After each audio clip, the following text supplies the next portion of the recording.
பாடியிருக்கீங்க. So இந்த படத்தில் ஏதாவது ஒரு 2 வரி மட்டும் எங்களுக்கா பாடுறீங்களா? அப்படியா? பாட்டு நான் தான் எழுதினேன், ஞாபகம் இல்லை. தனனே நானே நனநானி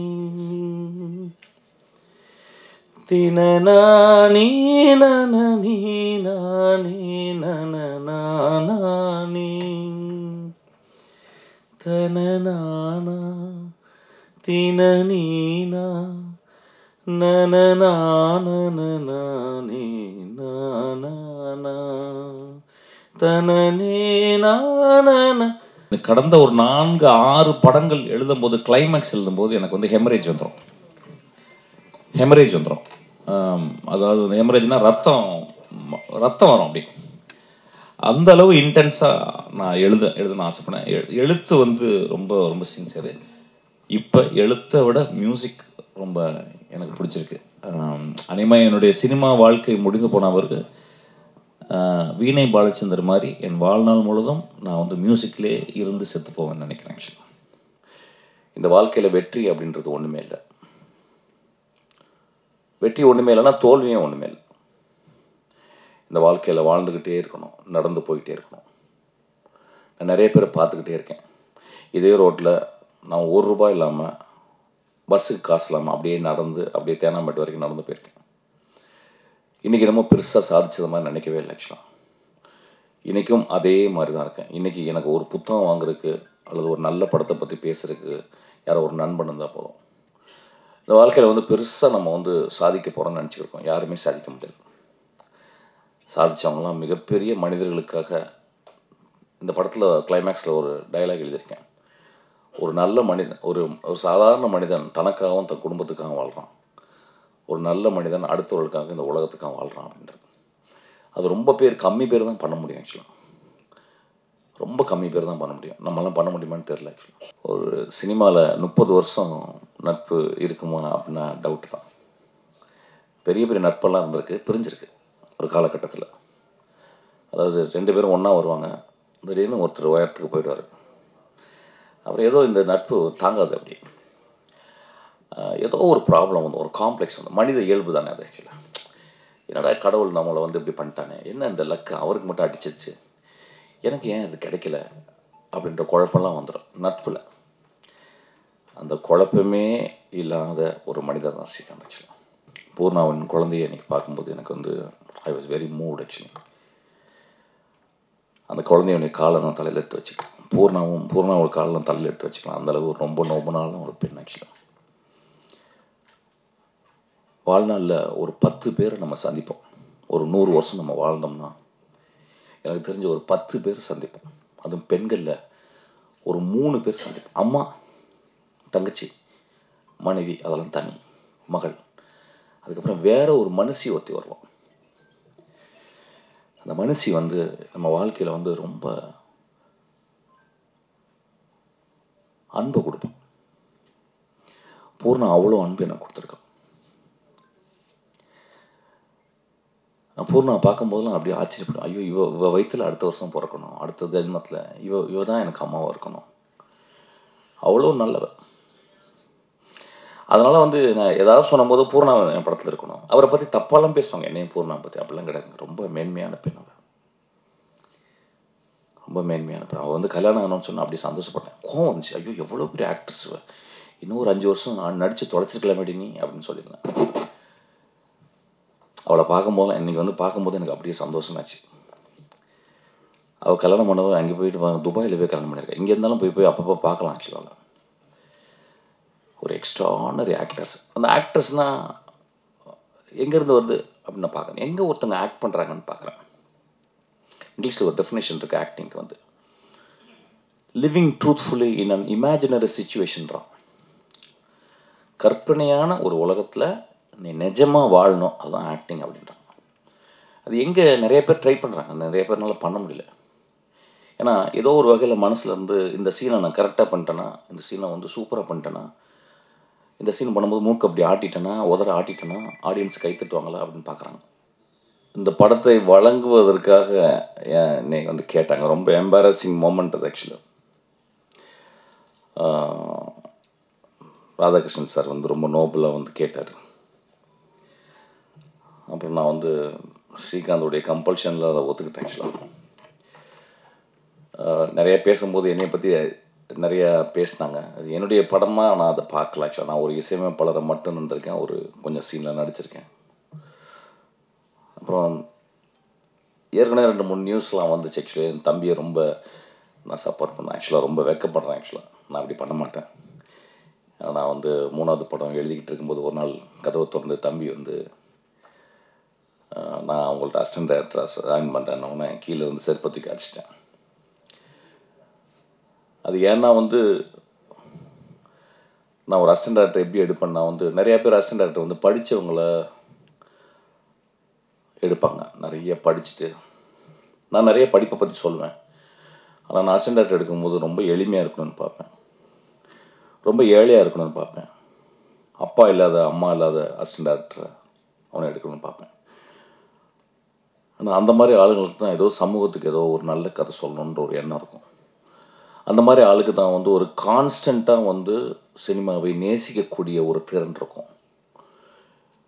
நம்ம லைஃப்பில் வந்து ட்ராமாவை பற்றி பேசுகிறோம். எனக்கு தெரிஞ்சு ட்ராமா, அவருக்கு ரொம்ப ட்ராமா, சின்ன வயசில் ரொம்ப கஷ்டப்பட்டார், சின்ன வயசில் ரொம்ப பாதிக்கப்பட்டார், சின்ன வயசுல அப்படின்னு சொல்லுவாங்க. என்னை வந்து சின்ன வயசில் யார் பாதிக்கப்பட்டாங்களோ அவங்களால மட்டும்தான் மிகச்சிறந்த செயல்களை செய்ய முடியும். வசதியாக இருந்து எந்த கஷ்டமும் இல்லாதவங்க வந்து எதுவுமே பண்ண முடியாது. ஸோ அந்த ஒரு காரணத்தில் என் தம்பி வந்து என்கிட்ட வந்து அசிஸ்டன்ட் டைரக்டர் கேட்கும்போது வந்து என்னால் வந்து ஒத்துக்க முடியல. நீ கஷ்டப்பட்டு போயிட்டு ஸ்ரீகாந்த் சொன்னார் ரொம்ப இல்லை அவங்க தம்பியை ஏன் சேர்த்துக்கூடாது.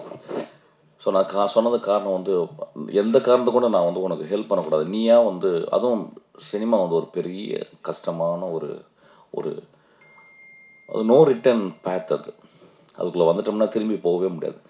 ஸோ அதுக்கு வந்து பயங்கரமான மனதிடம் வேணும். அதுக்காக போயிட்டு எங்கேயாவது ஒர்க் பண்ணிட்டு வாடா அப்படின்னு சொன்னால் அப்புறம் பார்த்திபன் சார்கிட்ட போய் ஒர்க் பண்ணிட்டு வந்து அப்புறம் 2-3 வருஷம் கழிச்சு அதுக்கப்புறம் நான் சேர்த்துக்கிட்டேன். இன்றைக்கி வரையும் நான் வந்து எனக்கு தெரிஞ்சு அவனை வந்து எதுக்குமே இது பண்ணது இல்லை. இந்த படத்தில் கூட ட்ரெயின் படத்தில் கூட வந்து ஒரு முக்கியமான கேரக்டர் வந்து ஜான் விஜய் பண்ண வேண்டிய கேரக்டர். ஆனால் அவனுக்கு டேட் எனக்கு கிடைக்கல. நான் ஷூட்டிங் ஆரம்பிச்சிட்டேன், வேறு வழி இல்லாமல் அப்புறம் என் அசிஸ்டன்ஸ்லாம் சொல்லி சார் அவங்க தம்பி பண்ணுவார் பண்ணுங்க அப்படின்னு சொல்லிட்டு. ஸோ இது ஒரு பெரிய எம்பாரசிங் மூமெண்ட். இந்த மேடையில் வந்து என் தம்பி செஞ்சுருக்க படம் அப்படின்னு சொல்லுது. அவன் வந்து மியூசிக் கேட்கும்போது வந்து நான் அப்போ தான் எங்கள் ஐயாட்ட இருந்து நான் வெளியே வந்த தருணம். ஆக்சுவலி நான் மியூசிக்கில் ரொம்ப சின்சியராக ஈடுபட்டுக்கிட்டே இருக்கேன். அதுவும் இந்த ஒரு 6 வருடம் ஜாஸ்தியாக ஒரு நாளைக்கு 4 ஹவர் 5 ஹவர் ஒர்க் பண்ணிகிட்டே இருக்கேன். ஸோ அப்போ அவன் கேட்கும்போது வந்து நான் சொல்ல முடியல, சரி நான் பண்ணுறேன்டா அப்படின்னு சொன்னேன். அப்படி தான் அந்த படத்தில் நான் நுழைஞ்சேன். ஆக்சுவலாக நான் வந்து ஒரு லாஸ்ட்டாக தான் நான் இருக்கணும்னு பார்க்குறேன். ஆனால் இங்கே இந்த மேடையில் வந்து ரொம்ப ஒரு நடுவில் உட்கார வச்சு ரொம்ப ரொம்ப எம்பாரஸ் பண்ணிட்டாங்க. நான் என் தம்பிகிட்ட சொல்கிறது ஒரே ஒரு விஷயந்தான், இந்த வாழ்க்கையில் வெற்றி அப்படின்றது ஒன்றுமே இல்லை. வெற்றி ஒன்றுமே இல்லைன்னா தோல்வியும் ஒன்றுமே இல்லை. இந்த வாழ்க்கையில் வாழ்ந்துக்கிட்டே இருக்கணும், நடந்து போய்கிட்டே இருக்கணும். நான் நிறைய பேரை பார்த்துக்கிட்டே இருக்கேன். இதே ரோட்டில் நான் ₹1 இல்லாமல் பஸ்ஸுக்கு காசு இல்லாமல் அப்படியே நடந்து அப்படியே தேனாம்பேட்டு வரைக்கும் நடந்து போயிருக்கேன். இன்றைக்கி ரொம்ப பெருசாக சாதிச்சது மாதிரி நினைக்கவே இல்லை. ஆக்சுவலாக இன்றைக்கும் அதே மாதிரி தான் இருக்கேன். இன்றைக்கி எனக்கு ஒரு புத்தகம் வாங்குறதுக்கு அல்லது ஒரு நல்ல படத்தை பற்றி பேசுகிறதுக்கு யாரோ ஒரு நண்பன் இருந்தால் போதும்.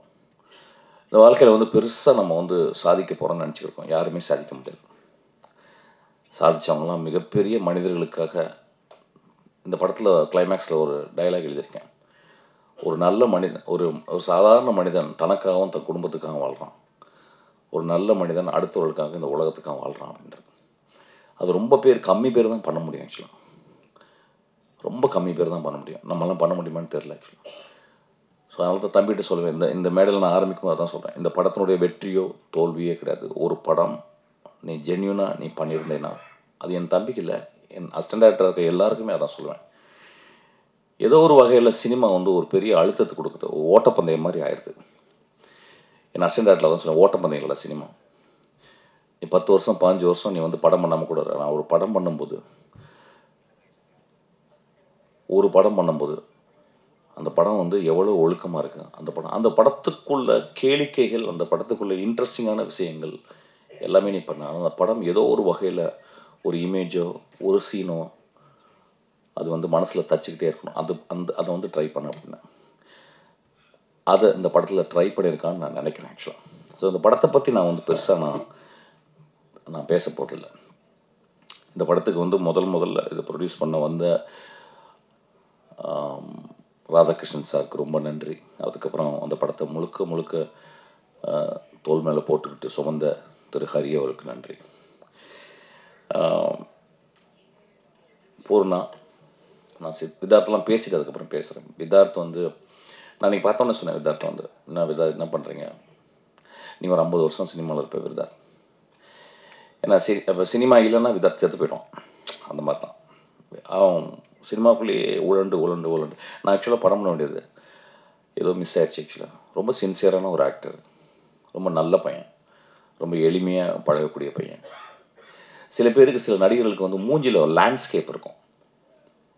ஒரு தமிழ் லேண்ட்ஸ்கேப்பை வந்து இப்போ விஜய் சேதுபதி பார்த்தீங்கன்னா மூஞ்சி, நான் நேற்று தான் அந்த விஷயத்தை பார்த்தேன். நான் க்ளோஸ்அப்பில் பார்க்கும்போது, நான் க்ளோஸ்அப் போக மாட்டேன், நான் தூரத்தில் வந்து பார்க்கும்போது விஜய் சேதுபதிக்கு ஒரு தமிழ் லேண்ட்ஸ்கேப் இருக்குது. அந்த மாதிரி லேண்ட்ஸ்கேப் கொண்ட ஒரு மனிதன் தான் வந்து விதார்த். ஒரு கைத்தட்டுவேன், ரொம்ப போர் அடிச்சு அப்படியே அமைதியாக என்னமோ ஆஸ்பத்திரியில் உட்காந்துருக்க மாதிரி போய்கிட்டு இருக்கு. ரொம்ப வெகு சிலர் ஆக்டர்ஸ் தான் அந்த மாதிரி ஒரு லேண்ட்ஸ்கேப் இருக்கும். அந்த மாதிரி ஒரு லேண்ட்ஸ்கேப் கொண்ட ஒரு மனிதன் உழைச்சிக்கிட்டே இருக்கான். உழைச்சிக்கிட்டே இருக்கணும் விதார்த். நானும் அதான் பண்ணிக்கிட்டு இருக்கேன். எனக்கு பெரிய வெற்றிகள் தேவையில்லை, பெரிய பணம் தேவையில்லை, பெரிய புகழ் தேவையில்லை. நான் 365 நாளும் வேலை செய்கிறதுக்கு எனக்கு ஒரு சின்ன ஒரு படம் இருந்தால் போதும்னு நினைக்கிறேன். அதுக்கப்புறம் வந்து அருண் ரொம்ப ஸ்மார்ட்டான பையன். நம்ம பேசுறதுக்கு முந்தையே பேச ஆரம்பிச்சிடுவான். Very smart. அதாவது எப்படி சொல்கிறது, he is throbbing with energy. நல்லா படிப்பான். இப்போ வந்து ஜெனரல் நாட்டம் சொன்னால் ரொம்ப நாள் என்ன படம்னா சொன்னால் வந்து ஜெனரல் நாட்டம் வந்து படிக்கலாம் மேடம், ஏற்கனவே படித்தோம், திரும்பி படுறா அப்படின்னு. அது படிக்கலாம். ஒரு ஆக்டர் வந்து ஒரு ஜெனரல் ஆட்டோ மோட்டர் சைக்கிள் படிக்கிறது வந்து ரொம்ப ரேர் அப்படின்னு நினைக்கிறேன் ஆக்சுவலாக. அதை படித்து வந்து ரொம்ப சின்சியராக டிஸ்கஸ் பண்ணுவான். ஸோ இஸ் அ வெரி ஒரு ரொம்ப இன்டெலிஜென்ட்டான ஒரு ஆக்டர் ஆக்சுவலி. அப்புறம் ஆக்டிங்கும் ரொம்ப சின்சியராக பண்ணுறான். அந்த படத்தில் அவன் கூட ஒர்க் பண்ணி போய் பார்த்தேன். தம்பி தான் வந்து ரெக்கமெண்ட் பண்ண, நல்ல பையனை அப்படின்னு சொன்னேன். என்னடா சொல்கிறேன், தெலுங்குலேருந்து வந்து இல்லை, நான் தமிழ் பையனை, நம்ம வீட்டில் பக்கத்துலேயே இருந்த பையனை அப்படின்னு சொன்னான். அப்புறம் அவன் பெர்ஃபார்மன்ஸ் பார்த்து எனக்கு ரொம்ப பிடிச்சிச்சு. இந்த படத்தில் ஒரு முக்கியமான கேரக்டர் ட்ரெயினில் பண்ணுறான் அவன் ஆக்சுவலாக. நல்ல கேரக்டர் அவனுக்கு ஒரு எழுதியிருக்கேன் ஆக்சுவலாக. ஒரு சின்ன கேரக்டர் தான், ரொம்ப பியூட்டிஃபுல்லான கேரக்டர். அதுக்கப்புறம் கார்த்திக், சினிமாட்டோகிராஃபர் கார்த்திக், ரொம்ப படித்த பையன், ரொம்ப இன்டலெக்சுவலாக ஒரு சினிமா பார்க்குற பையன். குதிரைவால்லாம் பண்ண ஒரு பையன். அவன் போனவுடனே கதை, எனக்கு என்ன மாதிரி கதை நீங்கள் அப்படின்னு சொல்லி கேட்பான். ஆக்சுவலாக எந்த கதையும் அப்படியே ஒத்துக்கிற ஒரு சினிமாட்டோகிராஃபர் கிடையாது ஆக்சுவலாக. என்கிட்ட வரவங்க கூட ரொம்ப, சார் நான் நீங்கள் எப்போயாவது நீங்கள் படம் பண்ணும்போது நான் இந்த படத்துக்கு நான் நல்லது ஜஸ்டிஸ் பண்ணுவேன் அப்படின்னு சொன்னால் எனக்கு கூப்பிடுங்க சார் சொன்னால் ஒரு ரொம்ப ரொம்ப மேன்மையான ஒரு பையன். இந்த படத்தில் வந்து நல்லா பண்ணியிருக்கான். ஆர்ட் டைரக்டர், ரொம்ப கஷ்டமான ஒர்க். ஆர்ட் டைரக்டர் பின்னாலேயே இருக்கணும் ஆக்சுவலாக, அது யாரும் பார்க்க மாட்டோம். ஆனால் ரொம்ப செழுமையாக, ரொம்ப அழகாக, சிம்பிளாக பண்ணியிருக்கான். அந்த படத்தினுடைய எடிட்டரு. அதுக்கப்புறம் சேகர், எதுக்கு வந்து காலில் விழுந்தாலும் தெரியல ஆக்சுவலாக. நிறைய பேர் என்ன தியாகி மாதிரி ஆக்கிட்டாங்க ஆக்சுவலாக. நான் பார்க்கும்போது ரொம்ப வாயிலெலாம் கட்டி ரொம்ப செத்து போன மாதிரி உட்காந்துருந்தேன் ஆக்சுவலாக. காலிலெலாம் வந்து விழுந்தாங்க. காலில் விழுந்து வயசாயிருது ஆக்சுவலாக. நான் சாதாரணமாக வயசாகாது, இப்போ காலில் விழுந்து வயசாயிருது ஆக்சுவலாக. எனக்கு தெரியும், ஒரு 16-18 வருஷமாக எனக்கு தெரியும். சித்திரம்பேசிலேருந்து என் கூடவே இருக்கிறான் ஆக்சுவலாக. ஓடிக்கிட்டே இருக்கான். அப்படி அப்படியே ஓடி ஓடி ஓடி ஓடி ஓடி இன்றைக்கி வந்து ஒரு ஒரு ஒரு இன்னைக்கு ஒரு ப்ரொடியூசர் லெவலுக்கு வந்துட்டான் ஆக்சுவலாக. சீக்கிரம் என் படத்தையும் பண்ணிடுவ போலடா நீ. ஆமாம், ரொம்ப எளிமையான பையன், ரொம்ப அன்பான பையன், ரொம்ப தன்மையான பையன். அதாவது ஒரு என் குடும்பத்தை சேர்ந்தவன் தான். எது ஓடி வருவான் அப்படி எதுக்கு அந்த மாதிரி பையன். அதுக்கப்புறம் ஸ்ரீகாந்த், ஒரு சினிமாவில் 30 வருஷம் நட்பு இருக்குமா அப்படின்னா டவுட் தான். பெரிய பெரிய நட்பெல்லாம் இருந்திருக்கு, பிரிஞ்சிருக்கு ஒரு காலகட்டத்தில். அதாவது 2 பேரும் ஒன்றா வருவாங்க, திடீர்னு ஒருத்தர் உயரத்துக்கு போயிடுவார். அப்புறம் ஏதோ இந்த நட்பு தாங்காது அப்படி. ஏதோ ஒரு ப்ராப்ளம் வந்து ஒரு காம்ப்ளெக்ஸ் வந்து மனித இயல்பு தானே அது ஆக்சுவலாக. என்னடா கடவுள் நம்மளை வந்து இப்படி பண்ணிட்டானே, என்ன இந்த லக்கு அவருக்கு மட்டும் அடிச்சிருச்சு, எனக்கு ஏன் இது கிடைக்கல அப்படின்ற குழப்பம்லாம் வந்துடும் நட்பில். அந்த குழப்பமே இல்லாத ஒரு மனிதர் தான் ஸ்ரீகாந்த் ஆக்சுவலாக. இன்றைக்கி வரைக்கும் நான் மேலே போகும்போது எனக்கு வந்து டக்குன்னு கர்ச்சீப் எடுத்து பாக்கெட்டில் வைப்பார். நான் வேகமாக ஓடும்போது ஓடி வந்து எனக்கு இந்த ஷூ போட்டுருங்க மிஷின் அப்படின்னு சொல்லுவார். நான் ஏர்போர்ட்டுக்கு போகும்போது டிரைவர் இல்லைன்னா அவர் ஓட்டு வருவார். நான் சித்திரம் பேசுகிற ஆரம்பிக்கும் போது நான் இரவுகளில் உட்காந்து நான் வந்து எழுதிக்கிட்டே இருப்பேன். நான் வந்து ஒரு இரவு பறவை. அப்போ ஒரு மூலையில் உட்காந்துட்டு அவர் எனக்காக டீ போட்டு கொடுத்துக்கிட்டே இருப்பார். என் லைஃப்பில் மறக்க முடியாத ஒரு நண்பர் ஆக்சுவலி. நான் அவரை பற்றி எங்கேயுமே பேசலை ஆக்சுவலி. என்னை ஏன் பேசலைன்னா வந்து அது அப்படியே இருக்கணும்னு ஆசைப்பட்றேன். இன்றைக்கி வரைக்கும் எனக்கு பின்னாடியே இருந்துக்கிட்டு எனக்காக வேலை செஞ்சுக்கிட்டே இருக்கார் ஆக்சுவலி. என் தம்பி வேலை செஞ்சதில்லை, எங்கள் அப்பா அம்மா எனக்கு ஹெல்ப் பண்ணதில்லை. ஆனால் எனக்காக அவங்க குடும்பத்தை கூட பார்க்காம எனக்காக என் மகளை பார்த்து கொண்டு, என் மகள்கிட்ட பேசுகிறது கூட எனக்கு டைம் கிடையாது. என் மகளுக்கு இன்றைக்கெல்லாம் காசு நேரத்தெல்லாம் போய் காசு அனுப்பினார் ஆக்சுவலாக. ஸோ என்னை எப்பொழுதுமே நேசிக்கணும். ஏன்னா என் வாழ்க்கையில் என்ன பெருசாக சாதித்தேன் அப்படின்னா, நான் சாகும்போது ஸ்ரீகாந்த் என் கூட இருப்பார்.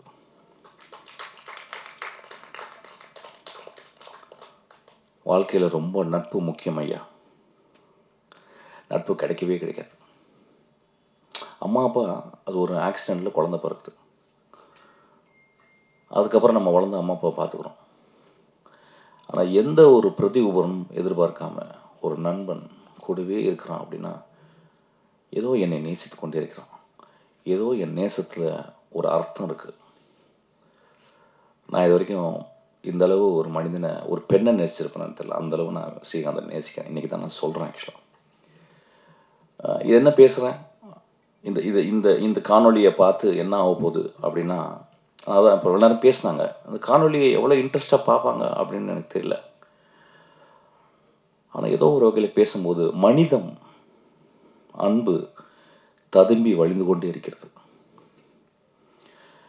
என் வாழ்நாள் முழுவதும் என்னை பார்த்து கொண்டிருக்கும் இந்த மகா மனிதனை பற்றி பேசுறது ரொம்ப சந்தோஷப்படுறேன். எல்லாருக்குள்ளேயும் நட்பு ரொம்ப ரொம்ப இம்பார்ட்டன்ட்.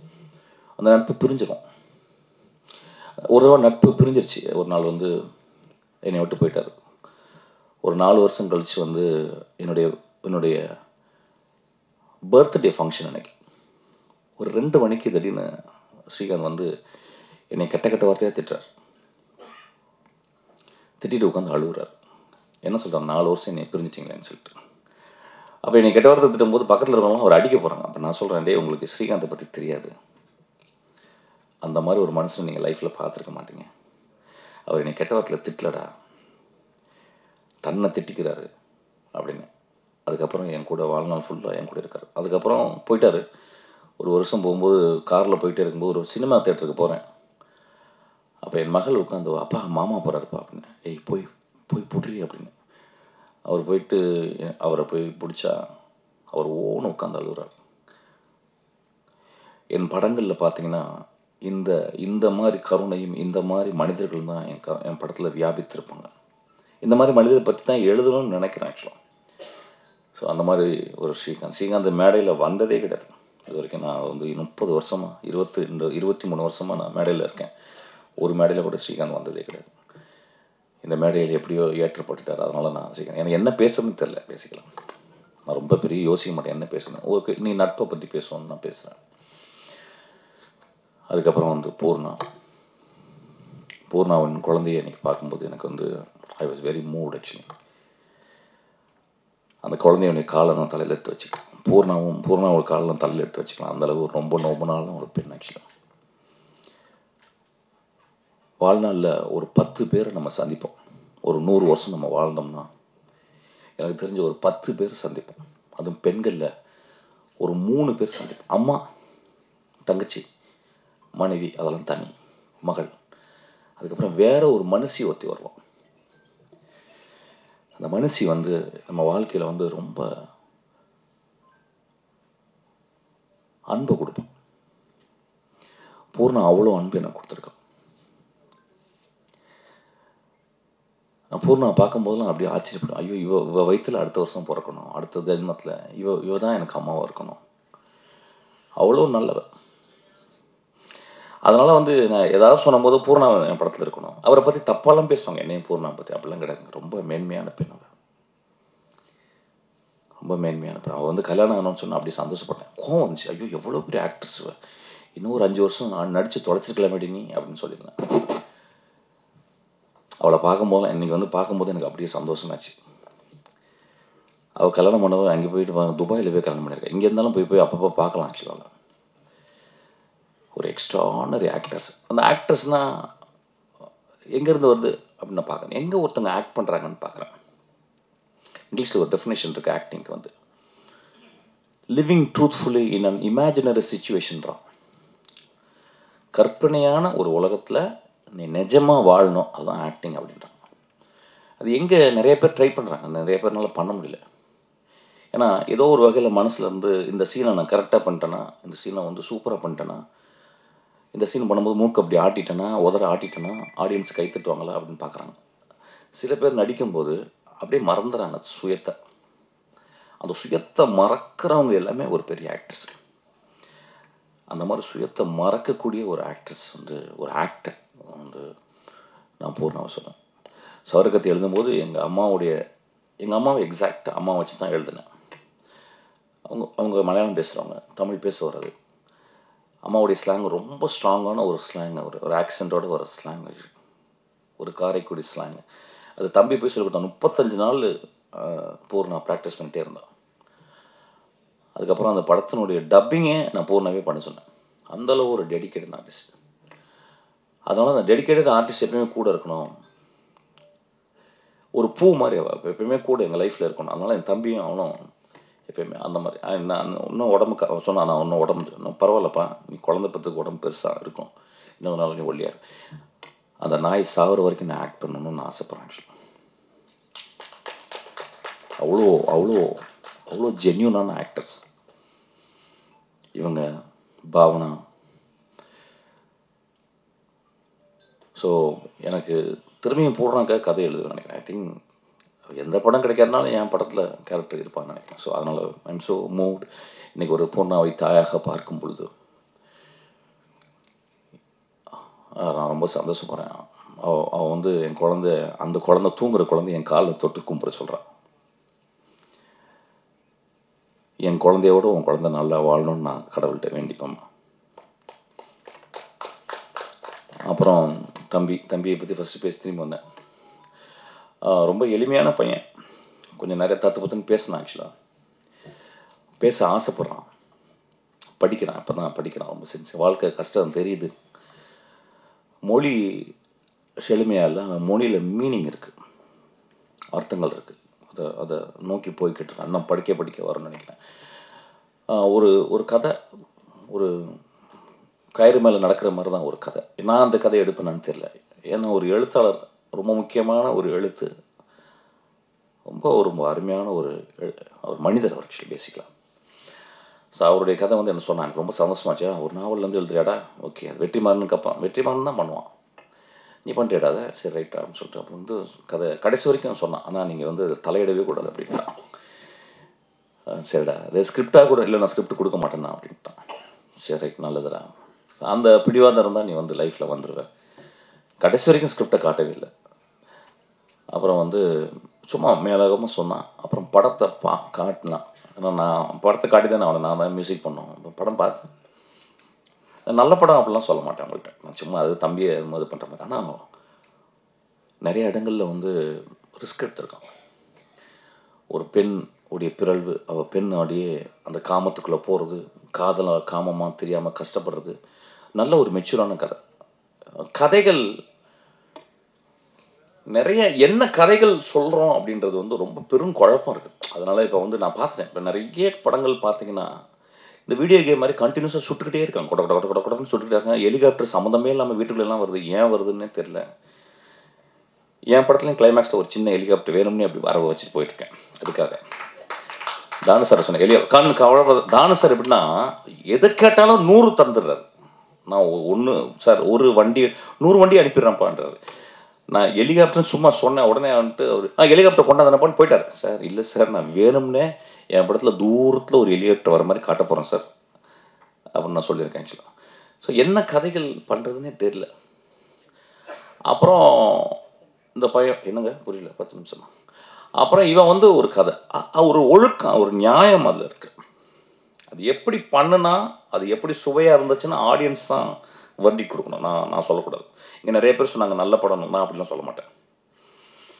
நல்ல படம்லாம் ஓடிடுதான். நந்தலால நல்ல படம் தான், ஓனாய் ஆட்டுக்குட்டி நல்ல படம் தான். இந்த போன வாரம் ஜப்பானில் ஓனாய் ஆட்டுக்குட்டி வந்து போட்டுட்டு ஒருத்தர் ஜப்பான் ப்ரொஃபஸர் கூப்பிட்டு பேசுகிறாரு என்கிட்ட, படம் ரொம்ப நல்லா இருந்துச்சுன்னு. அப்படிங்களாங்க, தமிழ்நாட்டில் நல்லா இல்லைங்க அப்படின்னு. ஸோ அது நல்ல படம் அப்படிலாம் கிடையாது. ஆனால் ஒரு படம் நன்றாக மனது ஆழத்திலிருந்து நிஜமாக நான் நல்ல படம்னு எடுத்துகிற படம் எல்லாமே வாழ்நாள் முழுதும் நல்லாயிருக்கும். உதிரிப்புகள் நம்ம மறக்க முடியுமா? ரஜினிகாந்த் சொல்கிறாரு வந்து, போன தங்கச்சி திருப்பி வந்து கட்டி பிடிச்சி அழுகுறா, யோ போயா அப்படின்னா. இது போதாத அந்த படத்தை மறக்க முடியுமா? ஸோ ஒரு நல்ல படம் வாழ்க்கையை சொல்லக்கூடிய படம், வாழ்க்கையை எப்படி வாழ வேண்டும் என்று சொல்லக்கூடிய படம், எப்படி நேசிக்கப்பட வேண்டும் என்று சொல்லக்கூடிய படம், எதற்காக வாழ்கிறோம் என்ற கேள்விகளை எழுப்புகிற படம், அது நல்ல படம் தான். இதில் அந்த மாதிரி சில கேள்விகள் இருக்குது. ஸோ அதனால் I think for us it's considers a decent film. படம் எப்படி சுவையாக இருந்தது, எப்படி நல்லா இருந்துச்சுன்னா பத்திரிக்கைக்காரங்க எழுதணும். அதுக்கப்புறம் படம் பார்த்துட்டு அது நல்லா இருக்குன்னு சொல்லணும். So that rest up to the audience and the people. இந்த மேடையில் வந்து படம் நம்ம நல்லா பண்ணியிருக்கேன் நம்ம சொல்கிறது வந்தது. ஸோ அந்த படத்தில் அந்த மாதிரி ஒரு விஷயம் இருந்துச்சு. அப்புறம் மியூசிக்கு, அந்த மியூசிக்கு நான் ஐயாட்டிருந்து வந்த உடனே சண்டை, கண்டினியூஸாக சண்டை. நான் சண்டை போட்டுகிட்டே இருக்கேன், அவர் என்னை திட்டிக்கிட்டே இருக்காரு. அப்புறம் ஒரு ரொம்ப மனசு கஷ்டமாயிடுச்சு. அப்புறம் இனிமேல் வந்து வெளியே வரும்போது இப்படி ஒரு கொடுத்துருக்கான். சரி என்ன பண்ணலாம், என்னுடைய குருநாதர் இப்போ ரீசெண்டாக ராம்மூர்த்தி, அவர் வந்து ஒரு 2 வருஷமாக எனக்கு அவர் மியூசிக் சொல்லி கொடுத்துருக்காரு. நானும் ஒரு 6 வருஷம் படிக்கிறேன். ஸோ அதனால் வந்து சரிடா எனக்கு புதுசாக எதாவது பண்ணலாம் அப்படின்னு சொல்லிட்டு இந்த படத்தில் இறங்கியிருக்கேன். ரீரெக்கார்டிங் வந்து இந்த த்ரூஅவுட் இந்த படத்தில் வந்து ஒரு கம்ப்யூட்டர் ஜெனரேட்டட் மியூசிக், அதாவது ஏதாவது ஒரு லூப்பில் இருந்து எந்த எதுவுமே எடுக்கலை. முழுக்க உண்மையான இருக்கிற, ஃபார் எக்ஸாம்பிள் வயலினிஸ்ட்டுன்னு இருக்காங்க நம்ம ஊரில், நிறைய பேருக்கு தெரியாது. இங்கே எக்ஸ்ட்ராடினரி வயலினிஸ்ட், அந்த ஸ்ட்ரிங் செஷனில் உள்ளவங்க எனக்கு தெரிஞ்ச கல்யாண் சார், அதுக்கப்புறம் செல்லிஸ்ட் சேகர், இவங்க இன்டர்நேஷ்னல் லெவலுக்கு இவங்க பெரிய ஆளுங்க. ஆனால் இன்றைக்கி அவங்கள நிறைய யூஸ் பண்ணாமல் கம்ப்யூட்டர் ஜெனரேட்டாகவே நிறைய.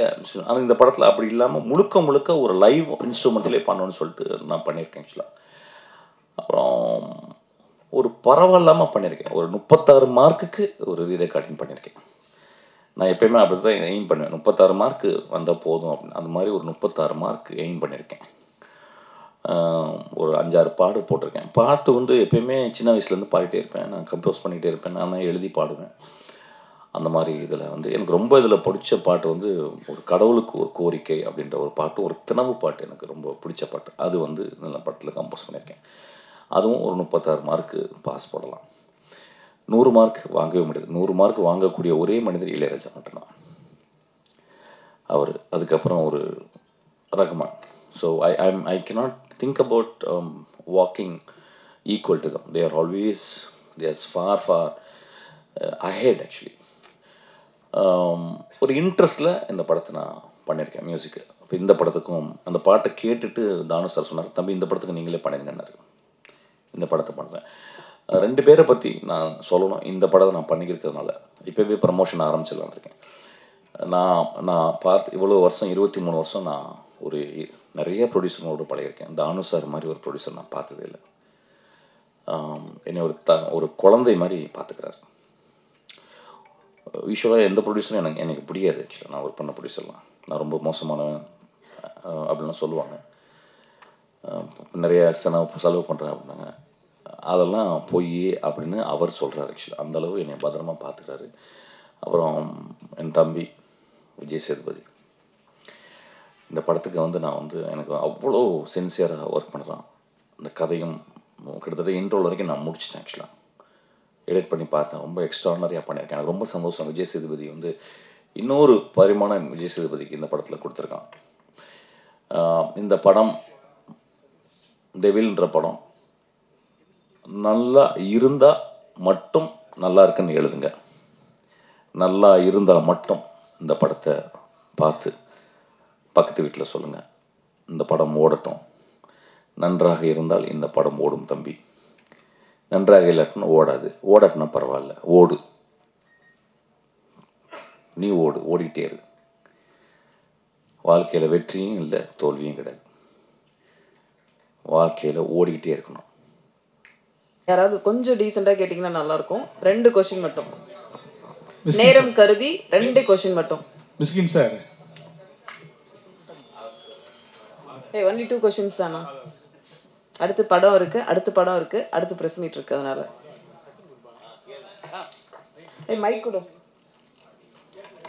சரி, நீங்கள் கேள்வி அதுக்குள்ளே கேட்டுருங்க. மிஸ்கின் சார், நீங்கள் வந்து டைரக்டராக இருக்கீங்க, பாடலாசிரியராக இருக்கீங்க, அப்புறம் வந்து மியூசிக் டைரக்டராக இருக்கீங்க, அப்புறம் வந்து சிங்கராகவும் இருக்கீங்க. எது வந்து ரொம்ப ரசித்து பண்ணுவீங்க? எது உங்களுக்கு கஷ்டமாக இருக்குது? எனக்கு எழுதுனது அதாவது எப்படி எழுதுனா நீங்கள் நம்ப மாட்டீங்க. இந்த கடந்த ஒரு 4-6 படங்கள் எழுதும்போது, கிளைமேக்ஸ் எழுதும்போது எனக்கு வந்து ஹெமரேஜ் வந்துடும். அதாவது ஹெமரேஜ்னால் ரத்தம் வரும். அப்படி அந்த அளவு இன்டென்ஸாக நான் எழுதுன ஆசைப்படேன். எழுத்து வந்து ரொம்ப ரொம்ப சின்சியரு. இப்போ எழுத்தை விட மியூசிக் ரொம்ப எனக்கு பிடிச்சிருக்கு. அனிமையாக என்னுடைய சினிமா வாழ்க்கை முடிந்து போனவருக்கு வீணை பாலச்சந்தர் மாதிரி என் வாழ்நாள் முழுதும் நான் வந்து மியூசிக்லேயே இருந்து செத்து போவேன்னு நினைக்கிறேன். ஆக்சுவலாக தேங்க்யூ. டேரக்டர் ஜி, மிஸ்கின் சார், இந்த படத்துக்கு டெவில்னு உங்கள் அண்ணா மிஸ்கின் சார் பேர் வச்சாரா, இல்லை அவரை பார்த்து நீங்கள் வச்சிங்களா? மிஷ்கின்ஸ் டெவில் தான் அது. ஒரு கேட்சியான ஒரு நேமு இது. இந்த கதைக்கு தேவைப்பட்டது அந்த பேர். ஆமாம், இதில் எல்லாருமே வந்து டெவிலாக தான் இருப்பாங்க. அதுக்கப்புறம் வந்து படத்தோடைய எண்ணில் வந்து கடவுளாக மாற்றப்படுவார்கள். சார், அதே மாதிரி மிஸ்கின் சார், நீங்கள் பேசுகிறப்ப சொன்னீங்க, நான் அந்த இன்னொரு ஹீரோ இருக்கார்லாம் தெலுங்கு இனிதீன், அவரை பற்றி பேசுகிறப்ப நான் எழுதியிருக்கேன் அப்படின்னீங்க. ஆக்சுவலாக தம்பிக்கு எழுதி ஏதாவது சப்போர்ட் பண்ணியிருக்கீங்களா, இல்லை தம்பியே தான் கதையா? ஏன்னா அவர் பேசுகிறப்ப ஃபுல்லாக நான் எழுதினேன் பேசினேன் அப்படின்னு சொல்லி சொன்னார், படித்தேன் புக்கு அப்படின்ட்டு. இல்லை இந்த படத்துக்கு எனக்கு சம்மந்தமே இல்லை சார். எனக்கு ஆக்சுவலாக வந்து அவன் வந்து தேவி பாரதி சாரோடைய கதையை அவர் திரைக்கதை எழுதி முடிச்சுட்டு என்கிட்ட காட்டக்கூட இல்லை ஆக்சுவலாக. ஸோ அதனால் வந்து இந்த படம் முழுக்க என் ஆசிஸ்டன்ட் எழுதலாம். சந்தோஷம் அது. சார், இளையராஜா சார் கூட ஏற்கனவே சண்டை வருத்தம் அப்படின்னீங்க. இப்போ இன்னும் கோச்சிக்க மாட்டார், ஏன்னா அவர் ரொம்ப கோவக்காரரு. இப்போ நீங்கள் மியூசிக் டைரக்டராக இருக்கிறதுல இன்னும் அந்த சண்டை ஜாஸ்தி ஆகிடாதா? அப்படிலாம் ஒன்றுமே இல்லைங்க. அவர் சண்டை போட்டால் அவர் ரொம்ப பெரிய ஞானி. அவர் பெரிய பெரிய குழந்தை மனசுக்காரரு. நான் ஒரு 24 மணி நேரம் நினைக்கிறேன். அவர் 24 மணி நேரத்தில் ஒரு செகண்ட் என்னை நினைப்பார்னு நினைக்கிறேன். ஆக்சுவலாக அந்தளவு அவர் நேசிச்சுக்கிட்டே இருக்கேன். லாஸ்ட் ஒரு கொஸ்டின். அந்த அளவு அவர் வந்து அவரும் என்னை நேசிக்கிறார், நல்லா தெரியும். அவனும் சொல்ல மாட்டார், ஏன்னா அவ்வளோ உயரத்தில் இருக்கவர் சொல்ல மாட்டார் ஆக்சுவலாக. ஆனால் நிஜமாக என்னை ரொம்ப நேசிப்பார் ஆக்சுவலாக. நான் அவர் நேசிச்சுக்கிட்டே இருக்கேன். பூர்ணா, எந்த நடிகைக்கும் கிடைக்காது. மிஸ்கின் சார் சொல்லிட்டார், உங்களை வந்து அம்மாவாக நினைக்க போகிறேன், வந்து பையனாக வந்து நீங்கள் பாருங்கன்னு. இப்போ அவர் பையனாக நினைச்சிங்கன்னா, அவருக்கு ஒரு அட்வைஸ் பண்ணிங்கன்னா என்ன அட்வைஸ் பண்ணுவீங்க? இதெல்லாம் அவர் சேஞ்ச் ஆகும்னு நினைப்பீங்க? அவங்க வந்து அவங்களுக்காக வாழறதே இல்லை. But I want him to live for him at least once அப்படின்னு நான் நினைப்பீங்க. Because he always think about others. His happiness அவங்க யோசிக்கிறதும் எனக்கு தெரியவே இல்லை. நான் ஒர்க் பண்ணுறேன் எப்போல்லாம் எனக்கு அவங்கள like I have worked with him, I know him. நான் ஃபோனில் பேசும்போதெல்லாம். So I told you recently also like கல்யாணம் பண்ணிக்க சொல்கிறேன் ஆக்சுவலாக. அவள் தான், வேறு ஒன்றும் இல்லை. இன்னொரு கல்யாணம் இல்லை. என் மனைவி இருக்காங்க, என் மகள் இருக்கா ஆக்சுவலாக. போதும். ரொம்ப அதான் சொல்கிறேனே, பூர்ணாவை பற்றி சொல்லும்போது புரியாது நிறைய. எப்படி ஒரு நடிகையை பற்றி இப்படி பேச முடியும்பாங்க. அது அவள் நடிகையே கிடையாது, என் வாழ்நாளில் மிக முக்கியமான ஒரு பெண் ஆக்சுவலாக. வந்து அவ்வளோ சின்சியராக சொல்லுவாள் ஆக்சுவலாக. வந்து ஏன் ஒரு கல்யாணம் கூட பண்ணிக்க மாட்டேன்றீங்கன்னா, இது பரிதாபம்லாம் ஒன்றும் இல்லைங்க. ரொம்ப சந்தோஷமாக இருக்குது. கல்யாணம் பண்ணுறாங்களே எவ்வளோ கஷ்டம்னு தெரியும்ல உங்களுக்குலாம். நான் வந்து சும்மா ஜாலியில் ஜிம்கானாவும் இருக்கேன் ஆக்சுவலாக. சரி போதும், இதோட முடிச்சுக்கலாம். நன்றி, வணக்கம். நீங்க வந்து ஜாலியா ஜிம்கான வந்து ட்ரெயின் போயிட்டு இருக்குது. அடுத்த சந்திப்புல சந்திப்போம். ஏமா இப்பதான் கொஞ்சம் சூடு இருக்கு, என்னமா அப்படி பண்றேனே? பரவாயில்லையா? இல்லை, யூஸ்வல் என்னன்னா ப்ரெஸ் மீட்டில் கேள்வி கேட்டால் ரொம்ப பயந்து போய் ஐயோ என்ன பண்ண போகிறாங்க அப்படில. அதாவது எனக்கு தெரிஞ்ச முதல் படத்துலேருந்து அந்த நண்பர் தெரியும், முதல் படத்துலேருந்து இவங்கெல்லாம் பார்த்துக்கிறேன் ஆக்சுவலாக வந்து. ஸோ அதனால் எனக்கு கொஞ்சம் கூட பயம் இல்லை. தேர் அப்சல்யூட் ஸ்வீட் ஆர்ட்ஸ். கேளுங்க சார், ஒன்றா 2-3 கேள்வி கேட்கலாம். என்னம்மா உனக்கு பிரச்சனை? உனக்கு எனக்கு பிரச்சனை இல்லை. இல்லை, அடுத்ததுல நீ தான் காம்பியரா? இல்லை இல்லை, ஷோ படம் இருக்கு. சொல்லுங்க.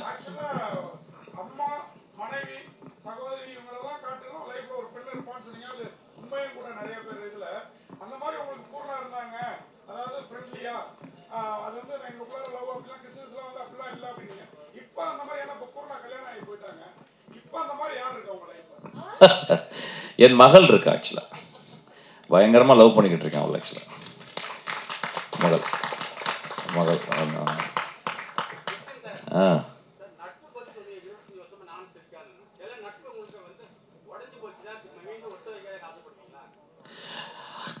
இல்லை, அதாவது நட்பு உடைந்து போகுதல் வந்து அதுவும் ஒரு இதுதான். எனக்கு தெரிஞ்சது கூட நட்பு இருந்ததே கிடையாது. என்னோட இருந்த எல்லா நட்பும் ஒரு சிறந்த நட்பு தான். அப்போ ரவிக்குமார்னு ஒரு இன்ஸ்பெக்டர் இருக்கான். அவன் வந்து ஒரு வருஷத்துக்கு 2 தடவை என்னை வந்து பார்ப்பான். 2 நிமிஷம் தான் பார்ப்பான், ஆனால் அவ்வளோ பாந்தமாக இருக்கும். அப்புறம் என் கூடவே ராஜுன்னு ஒரு நண்பர் இருந்தார், இன்னும் இருந்துக்கிட்டே இருக்கான். அப்புறம் ஜோயல்னு ஒரு நண்பர் தான் என் கூட இருந்தான். அவனும் ஸ்ரீகாந்த் மாதிரி தான் ஆக்சுவலாக. நடுவில் பிரிஞ்சு போயிருக்கான், ஆனால் நான் எப்பொழுதுமே அவனை நினைத்து கொண்டே இருக்கிறேன் ஆக்சுவலாக. அவனும் என்னை அப்படி நினைச்சுப்பான். கோவம் இருக்கும் அவனுக்கு, ஆனால் எனக்கு அவன் மேலே ஒரு துளி கூட எனக்கு கோவம் இல்லை. ரொம்ப நல்ல பையன், ரொம்ப என்னை நேசிக்கிற பையன் ஆக்சுவலாக. ஒருவேளை அவனுக்கு கோவம் வந்திருக்கலாம்ல, அந்த கோவத்தில் நியாயமும் வந்திருக்கலாம். ஏன்னா ஒவ்வொருத்தவங்க ஒவ்வொரு வெர்ஷனில் பேசுகிறாங்க. நட்பு பிரியும் போது என் வெர்ஷன் ஒன்று, அவன் வெர்ஷன் அப்படி பிரிஞ்சு பேசிக்கிட்டோம்ல, அப்படி கிடையாது. அதெல்லாம் மீறி அந்த நட்பு ரொம்ப அழகான நட்பு தான் எப்பயுமே.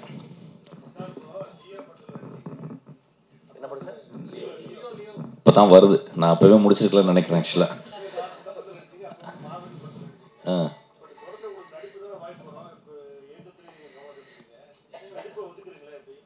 இல்லை சார், நடிப்புன்றது வந்து ஒரு வருஷத்துக்கு 2-3 படம் பண்ணலாம் சார். காசு ரொம்ப கம்மியாச்சுன்னு நடிக்கலாம் ஆக்சுவலாக. நான் அப்படி தான் யோசிக்கிறேன். ஏன்னா நான் கேட்குற சம்பளம் கொடுக்கவே முடியாது ஆக்சுவலாக. ரொம்ப மோசமாக சம்பளம் கேட்குறேன் ஆக்சுவலாக. ஆனால் அப்பயும் இல்லை, துரத்தி கொடுக்குறாங்க ஆக்சுவலாக. ஆனால் ஒரு படமாக பண்ணிக்கிட்டே இருக்கும்போது இயக்குனராக ஒர்க் பண்ணும்போது என்னால் நினச்சி பார்க்கணும். இப்போ ஒன்றும் இல்லை, இப்போ வந்து ஒரு நம்ம விஷ்ணு விஷாலுடைய தம்பில் படத்தில் வந்து டைரக்டர் மிஷ்கினாவே நடிக்க ஒரு கதையை எழுதி என்னை கேட்டிருக்காங்க ஆக்சுவலாக. இப்போ அந்த படத்தில் டைரக்டராகவே நடிக்கிறேன். அது ஓகே, ஒரு 3 நாள் ஓகே. நம்ம விக்னேஸ்வரன் வந்து ஒரு 25 நாள் கேட்டான், என்னால் முடியலடா அப்படின்னு சொல்லிட்டேன். நானும் கொஞ்சம் சம்பளம் பெருசாக கேட்டேன், அதுவும் கொடுக்க முடியலனால மாட்டேன்ட்டான் போல ஆக்சுவலாக. வெரி ஸ்வீட் பாய் ஆக்சுவலாக. அந்த படம் பெரிய ஹிட்டாக, ரொம்ப இன்ட்ரெஸ்டிங்கான படம் அந்த படம் ஆக்சுவலாக. நான் மிஸ் பண்ணிட்டேன். பட் ஆனால் இப்போ விஜய் சேதுபடி ஒர்க் பண்ணிக்கிட்டு இருக்கேன். என்னால் நினச்சி கூட பார்க்க முடியல. அதுலேருந்து பிரிஞ்சு நான் கிட்டத்தட்ட வந்து அது ஸ்பாட்லேயே ஒரு வீடு எடுத்து தங்கிட்டேன் ஆக்சுவலாக.